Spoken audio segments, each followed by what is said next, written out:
Hi everyone, this is Kijimo Vlogs, a Filipino reactor based here in Saudi Arabia, and welcome back to my channel. Agad-agad gawa natin ng reaction video ang KKK fan for today's video. Chris Lawrence, Katrina Halili, and of course kay Katie for today's video.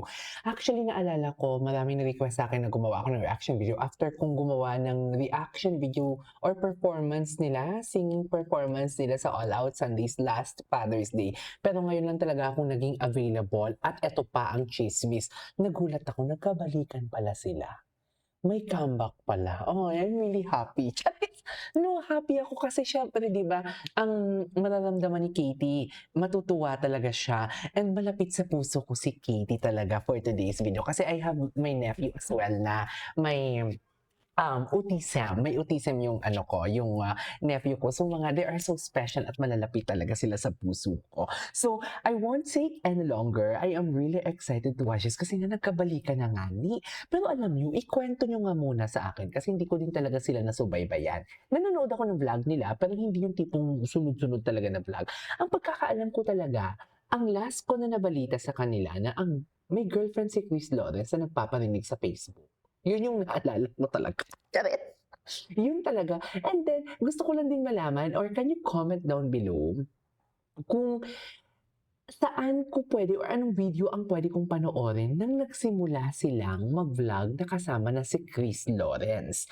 Kasi ang pagkakaalam ko talaga, si Katrina and si Katie lang yung nakikita ko palagi sa Facebook. At naalala ko, nauna ko pa talaga napanood si Katie and si Katrina, yung umiiyak si Katie sa school tapos nagsusorry siya kay mama niya. Di ba? Tama ba ako na parang from private school, public school si Katie, tapos somewhere in province, hindi sa Metro Manila, nagsuschool si Katie, tapos parang tinatakot siya ni Katrina. Tama bang pagkaintindi ko? Hindi lang ako sure. Pero pagkakaintindi ko, tinatakot siya ni Katrina na, sige na, pag ikaw umiyak pa and everything, ibabalik ka sa Manila or what? Or uuwi ka, hindi ka na magsa-school, something like that. Tapos nagsasorry si Katie, sorry na. Alam mo yung umiyak siya pero kinakalma niya yung sarili niya. So, I really don't know kung saan banda pumasok ulit si Chris Lawrence. Although hindi naman siya nawala sa buhay ni Katie and Katrina kasi patuloy pa din naman talaga siyang, alam mo yung nag-a-assist kay Katie. What I'm trying to say is kung kailan nagsimula ulit ang kanilang alam ng pag-ibig. Saan ako pwedeng magsimula? Ang alam ko, TikTok live sila nagsimula. Hindi naman ako ma-TikTok eh. Anyways, without further ado, let's start this reaction video. Tingnan mo si Katrina. Oh, ang kawak talaga kay Chris Lawrence talaga. May karapatan na talaga siya, no? May karapatan na talaga siya. Oh my God, love is sweeter for the second time around pa naman. Naniniwala talaga ako na ang pangalawang pagkakataon talaga, iyan na talaga yung forever na, what do you call this, na desisyon ninyo sa buhay ninyo na hindi na pwedeng baguhin pa. Right? Kasi marunong naman mag-adjust eh. Sa first time kasi kung naghiwalay kayo, ay, alam nyo na yung, siyempre sa second time, after nyo maghiwalay, kung nagkasala man ng isa sa kanila, ma-realize mo, sana hindi ko nalang ginawa. Sana yung second chance, siyempre yung isang party, siyempre for example, nasaktan ng lubusan, hindi magbibigay ng chance and everything. So sa pangalawa, kung nagbigay na ng chance, yung nagkasala or alam mo yon, yung umayaw at gustong bumalik, yun na talaga yung gagawin ang lahat, hindi lang ulit masira ang relasyon nila. Tama ba ako? So, I won't take any longer. Let's start this reaction video. Alam mo, idol ko si Chris Lawrence eh. Ang pinaka-paborito kong kanta niya is, yung, ano ba yung hanap ko, na na na, na, ang puso, ganon, bye. Di magbabago, ganon. Anyways, without further ado, let's start this. Don't tell me, nagkikiss na sila dito. Ay, go na, Chris. Si Katrina, Gina G. Gina G din si Katrina. Oh. Ay, saan din puta ka? Saan dalahin po ito dito? Naku, Katrina, panganganga ka pa siguro naman. Tigilan mo kami, alam na namin yan. Oo. Kahit hindi pa kayo nag-announce na nagkabalikan kayo, alam na namin yan for today's video. Pero alam mo, masaya ako. Masaya ako for Katie, actually. Masaya talaga ako. Kasi syempre, uuwi si Katie galing school or andyan sila sa bahay, kumpleto sila. Iba kasi ang feeling na pagkumpletong pamilya eh. Ay, may karap. Wala, si Chris Lawrence. Si Chris Lawrence, nakikita ko doon sa Instagram, parang ang bad boy nito. Hindi ko alam na may ganitong side pala siya. Yung tipong hahawakan yung face ng babae na parang sasabihin mo, kanino ka lang? Wow! Charis! Yung tipong sinasabihan dyan si Katrina, sino ang master mo? Hala, masarap! Charis! Sino ang boss mo? Hala! Charis. Gwapo ni Chris Okay, Lawrence. guys, ano? Maganda. So, bago lang to. Ay!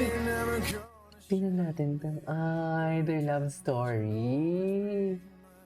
Matagal din sila eh. Tagal din kasi sila talaga. Hala, naiyak ako.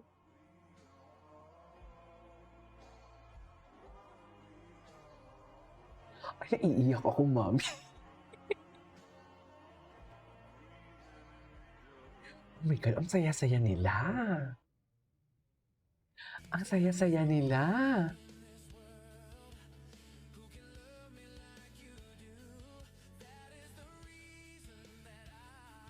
Ala! Oh my God, ang saya-saya nila, no? Wala lang.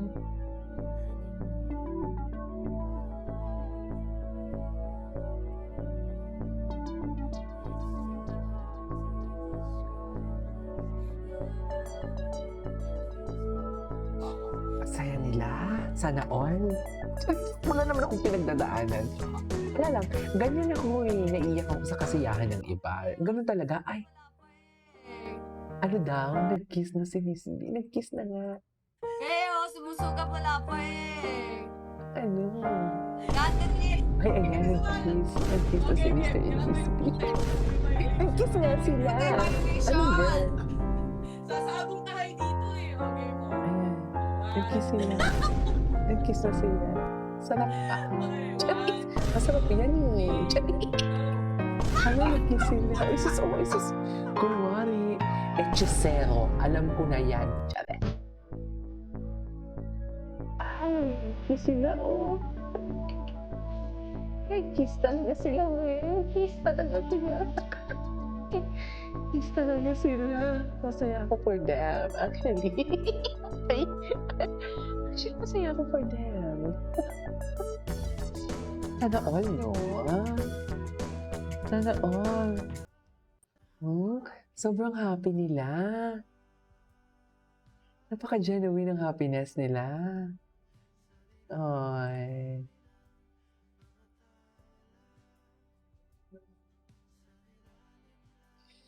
Down bad si Chris Lawrence? Down bad siya?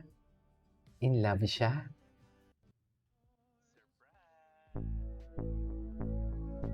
What is this?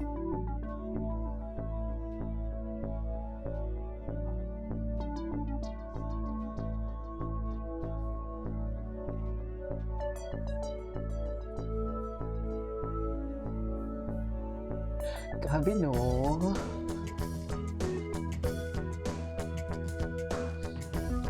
Dapat si Chris Lawrence.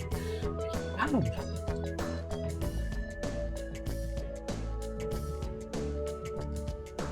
Sana lahat, no? Sana lahat makatagpo ng ganyang pagmamahal na kahit sabihin mo, oh my God, why I'm crying? Ito pong alam mo yung, mafe-feel mo yung, ano eh, napaka-genuine eh.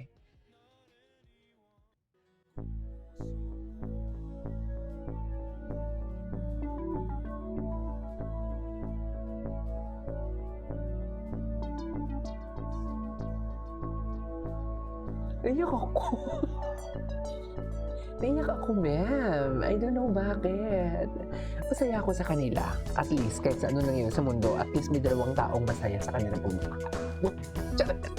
Itigil natin to. Comment kayo kung sundan pa natin to. This is Kijo Vlogs. And see you on my next vlog. Bye!